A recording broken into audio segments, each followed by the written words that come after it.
अगली सुबह जब राज सोकर उठा तो बोला, अरे ये क्या, मैं तो किशन अंकल के बारे में सोच रहा था और न जाने कब मेरी आंख लग गई। खैर मुझे बहुत भूख लगी है, मैं बाहर से जाकर कुछ खा लेता हूँ। इतना कहकर राज बाजार की तरफ चल पड़ा, लेकिन अभी भी उसके मन में किशन का ख्याल था। बेचारे किशन अंकल कितने परेशान हैं और मैं उनकी कोई मदद भी नहीं कर पा रहा हूँ, और वो ऐसा क्या करें जिससे उन्हें मजदूरी छोड़नी पड़े। राज इतना कहता हुआ चला ही जा रहा था, तभी उसे पानी पूरी का एक ठेला दिखा जिस पर लोग पानी पूरी खा रहे थे। उसे देखकर राज को एक आइडिया आया। अरे हाँ, ये तो मैंने सोचा ही नहीं।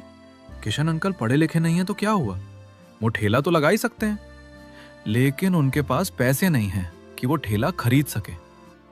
मैं एक काम करता हूँ, अपने सेविंग किए हुए 10,000 रुपए मैं उन्हें दे दूंगा ताकि वो अपना नया काम शुरू कर सके। इतना कहकर राज भागकर अपने घर गया और अपने बचाए हुए पैसे लेकर किशन के घर चल पड़ा। कुछ ही देर में वो किशन के घर पहुंच जाता है। उसे देखकर किशन बोला, अरे क्या हुआ बेटा राज, तुम सुबह सुबह यहाँ, कोई काम था क्या? अरे किशन अंकल, समझिए आपकी समस्या का हल मिल गया। क्यों ना आप मजदूरी छोड़कर एक ठेला लगा लें, इससे आपकी कमाई फिक्स हो जाएगी और फिर आप SIP भी कर सकते हैं। राज की बात सुनकर लक्ष्मी ने कहा, हाँ जी, ये बात तो हमने सोचा ही नहीं, हम ठेला लगा सकते हैं। अरे लक्ष्मी, ठेला लगाने के लिए भी तो पैसे चाहिए और मेरे पास तो फूटी कौड़ी भी नहीं है। तभी राज ने 10,000 रुपए किशन को दिखाते हुए कहा, अंकल ये लीजिए 10,000 रुपए, इससे आप एक ठेला खोल लीजिएगा, फिर आपके पास एक फिक्स सोर्स ऑफ इनकम हो जाएगी। नहीं बेटा राज, मैं ये पैसे नहीं ले सकता, ये तो तेरे पैसे हैं। अरे रखिए अंकल, वैसे भी अभी मुझे इन पैसों की कोई जरूरत नहीं है, और एक बार आपका ठेला चलने लगे फिर आप मुझे लौटा देना। राज की बात सुनकर किशन और लक्ष्मी की आंखों में आंसू आ गए। फिर राज ने किशन को रुपए दिए। राज, तू सच में दिल का बहुत अच्छा है, मैं तेरा ये एहसान कभी नहीं भूल सकता है। अरे इसमें एहसान की क्या बात है अंकल, अब मैं चलता हूँ। इतना कहकर राज वहाँ से चला जाता है। लक्ष्मी, हमने ठेला खोलने का सोच तो लिया, लेकिन हम ठेले पर बेचेंगे क्या? अजी मैं सोच रही हूँ, क्यों ना हम ठेले पर चाउमीन बेचें, क्योंकि आज की जनरेशन को यही सब पसंद है और इसमें मेहनत और इन्वेस्टमेंट भी कम है।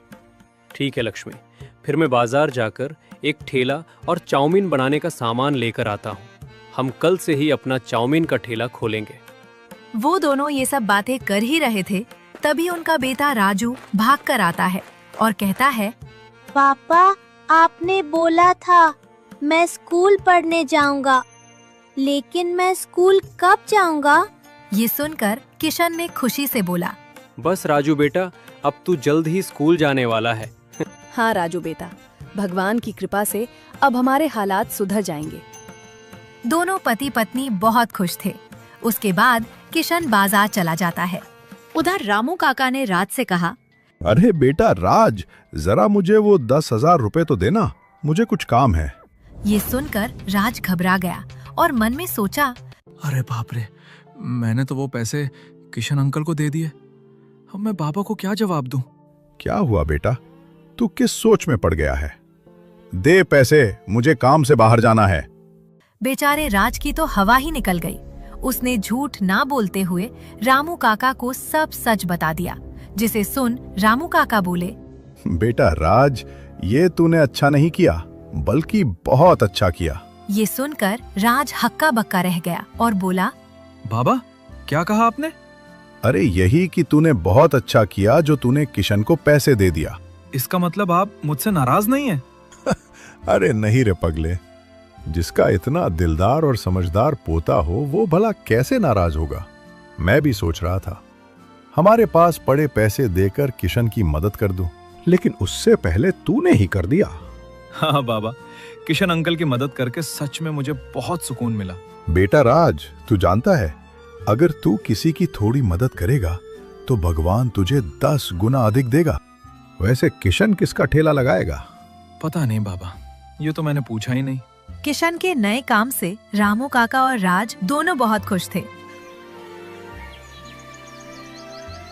उधर किशन ने उस पैसे से एक ठेला और चाउमीन बनाने का सामान खरीद लिया था और बचे पैसे से थोड़ा राशन खरीद कर लाया था। अरे भाग्यवान, ये लो राशन और जाकर बढ़िया खाना पकाओ। जी बिल्कुल, आज तो ऐसा खाना बनाऊंगी कि उंगलियां चाटते रह जाओगे। लक्ष्मी इतना कहकर खाना पकाने चली गई। तभी राज और रामू काका किशन के घर आ जाते हैं। अरे आप दोनों आइए ना। अरे भाई किशन, हम बस ये जानने आए हैं कि तुम किस चीज का ठेला लगाओगे। रामू काका, मैंने और लक्ष्मी ने चाउमीन का ठेला लगाने का सोचा है। ये सुनकर राज खुशी से बोला, अरे वाह अंकल, चाउमीन तो मेरा फेवरेट है। फिर तो मैं रोज खाने आऊंगा। अरे हाँ, क्यों नहीं राज, वो दुकान तेरी भी है, तो जब मन करे तब आ जाना। फिर तीनों आपस में बातें कर ही रहे थे, तभी लक्ष्मी आई और बोली, अजी चलिए, खाना तैयार है। अरे हाँ लक्ष्मी, लेकिन ये देखो, ये राज के दादाजी है रामू काका। लक्ष्मी ने रामू काका को प्रणाम किया। खुश रहो बेटी। आप लोग भी चलिए ना, आज हमारे यहाँ ही खाना खा लीजिए। अरे हाँ आंटी, क्यों नहीं। अरे राज, ऐसा नहीं कहते। माफ करना किशन, वो अभी बच्चा है। अरे कोई बात नहीं काका, जब राज का इतना मन है तो आज आप लोग हमारे यहाँ ही खाना खा लीजिए। हाँ ताका, आप और राज आज यही खाना खा लीजिए। लक्ष्मी के कहने पर रामू काका मान गए। फिर सभी ने साथ बैठकर भोजन का आनंद उठाया। अरे भाई किशन, खाना बड़ा ही स्वादिष्ट था। अब हम चलते हैं। ठीक है काका, आप लोग संभल के जाइएगा। फिर राज और रामू काका वहां से चले गए। अगली सुबह किशन और लक्ष्मी ने अपना चाउमीन का ठेला खोल लिया। अरे किशन अंकल, जरा चखाइए ना, कैसी बनी है चाउमीन। अरे हाँ बेटा राज, रुक, मैं अभी देता हूँ। फिर किशन ने राज को एक प्लेट चाउमीन दिया। राज ने बड़े ही मजे के साथ चाउमीन खाया और बोला, अरे वाह किशन अंकल, आपके हाथों में तो जादू है। मैंने आज तक इतनी टेस्टी चाउमीन नहीं खाई। फिर राज और रामू काका